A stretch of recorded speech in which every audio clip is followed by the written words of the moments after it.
DW political correspondent Charlotte Potts has been following this story for us. So welcome, Charlotte. So tell us more, first of all, about why Marcella feels this decision to reject her application is wrong. So her grandfather left Germany in 1937 for Brazil, and that was when he was already stripped by the Nazis of his civil rights, basically, and had no future in Germany. And the German authorities just claimed that he left Germany voluntarily and wasn't officially stripped by the Nazis of his citizenship. So Marcella was outraged by that and applied for German citizenship through Article 116.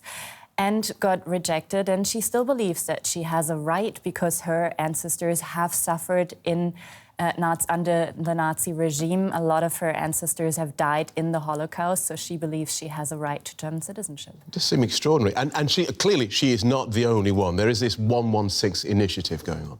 There are actually hundreds of people around the world who have been rejected from Australia to North America, and I've talked to many of them, and there are quite a few very powerful stories. For example, the granddaughter of one of Germany's first interior ministers was rejected.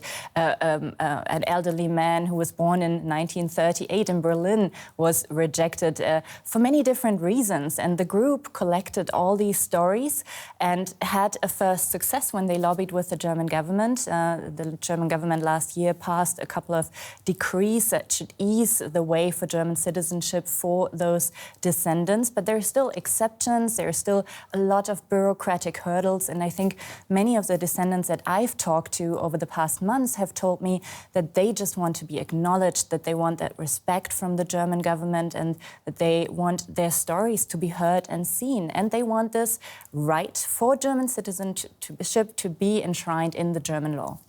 So we've heard that the last Parliament rejected this, any change to the law. Do you think that's the end of it?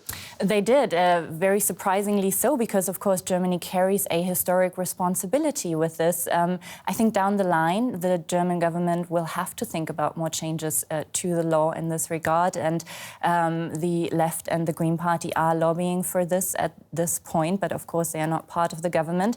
If you look towards Austria, last year, Austria changed the law in favor of the descendants of Holocaust survivors. So the children, grandchildren, great-grandchildren can apply for Austrian citizenship.